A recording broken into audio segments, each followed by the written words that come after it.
कभी ऐसा महसूस हुआ है कि कोई है जो हमारे फैसलों को, हमारी सोच को चुपके से कंट्रोल कर रहा, या किसी की भावनाओं का इस तरह से इस्तेमाल किया गया हो कि उसे अपनी ही दुनिया में बेबस सा लगने लगे?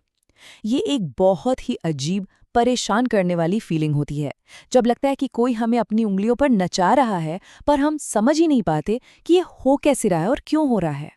ये एक ऐसा सवाल है जिसके बारे में सोचना बहुत ज़रूरी है, क्योंकि जानते हैं, अक्सर जो चीज़ें हमें दिखाई नहीं देती, वही सबसे ज़्यादा खतरनाक साबित होती हैं।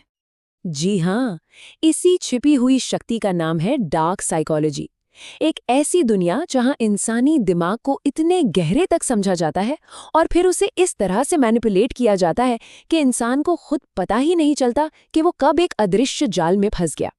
चलिए इस दुनिया को और करीब से देखते हैं। देखिए, डार्क साइकोलॉजी का असली खतरा इस बात में है कि ये हमारी रोजमर्रा की जिंदगी का हिस्सा है, पर हमें नजर नहीं आता। ये एक खामोश जाल की तरह है जो धीरे धीरे बिना किसी आहट के अपनी पकड़ मजबूत करता चला जाता है। तो आखिर ये है क्या भला? आसान शब्दों में कहें तो ये साइकोलॉजिकल टेक्निक्स का इस्तेमाल है, किसी की सोच, उसके एहसास और उसके कामों को बदलने के लिए। और सबसे खतरनाक बात, ये सब उस इंसान की जानकारी के बिना होता है।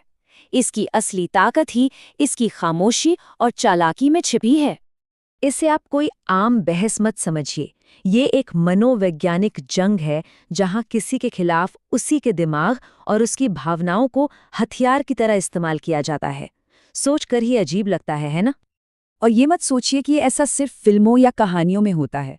ये तो हमारे चारों ओर है। ऑफिस की पॉलिटिक्स में, हमारे पर्सनल रिश्तों में, सोशल मीडिया पर, यहाँ तक कि हमारे परिवार के अंदर भी। मतलब जहाँ भी इंसानी रिश्ते हैं, वहाँ इसकी गुंजाइश बन ही जाती है। तो सवाल ये उठता है कि ये मैनिपुलेटर्स आखिर करते क्या हैं? उनकी प्लेबुक में ऐसी कौन सी चालें होती हैं?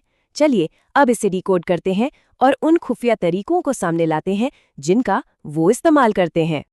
ये कुछ सबसे आम हथियार हैं उनके तरकश में, जैसे कि गैसलाइटिंग, गिल्ट ट्रिपिंग यानी अपराध बोध कराना, डर दिखाकर कंट्रोल करना, इमोशनल मिररिंग और आइसोलेशन, मतलब किसी को सबसे अलग थलग कर देना। चलिए इनमें से कुछ को थोड़ा और समझते हैं। सबसे पहले बात करते हैं गैस लाइटिंग की। ये एक बहुत ही खतरनाक तरीका है। इसमें मैनिपुलेटर धीरे धीरे किसी को ये यकीन दिला देता है कि उसकी याददाश्त, उसकी समझ सब गलत है। वो बार बार ऐसी बातें कहेंगे, अरे ऐसा तो कभी हुआ ही नहीं, या तुम कुछ ज्यादा ही सोच रहे हो। और नतीजा, धीरे धीरे इंसान अपनी ही सच्चाई पर शक करने लगता है। फिर आता है गिल्ट ट्रिपिंग।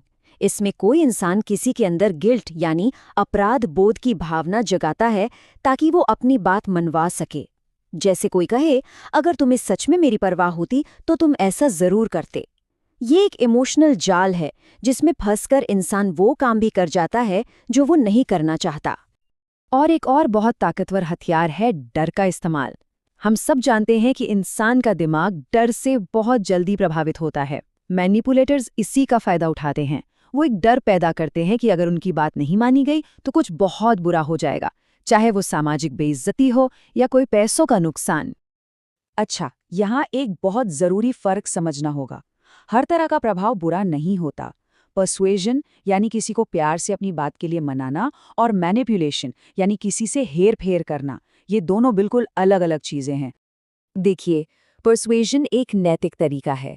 इसमें तर्क और भावनाओं का इस्तेमाल करके किसी को अपनी बात पर सहमत किया जाता है। लेकिन मैनिपुलेशन पूरी तरह से अनैतिक है। इसमें किसी की भावनाओं और डर का फायदा उठाकर उसे कंट्रोल किया जाता है। पर्सुएजन सोच को एक दिशा देता है, जबकि मैनिपुलेशन सोच को कैद कर लेता है। असल फर्क नियत का है। तो अब जब हम इस खतरे को पहचान चुके हैं, तो सवाल है कि इसका समाधान क्या है? इन अदृश्य हमलों से खुद को कैसे बचाया जाए? इसका जवाब है एक मजबूत मानसिक कवच बनाकर। और यही तो सबसे बड़ा सवाल है ना? अगर कोई खामोशी से हमारे दिमाग के साथ खेल रहा है, तो हम अपनी रक्षा कैसे करें? तो चलिए जानते हैं। ये कवच बनाने के 4 बहुत ही असरदार कदम हैं। पहला, सेल्फ अवेयरनेस यानी खुद को समझना कि हमारी कमजोरियां क्या हैं। दूसरा, बाउंड्रीज बनाना, मतलब बिना किसी गिल्ट के ना कहना सीखना। तीसरा, क्रिटिकल थिंकिंग यानी भावनाओं में बहने के बजाय तर्क से सोचना। और चौथा, असर्टिव बनना, अपनी बात को मजबूती से पर शांति से रखना।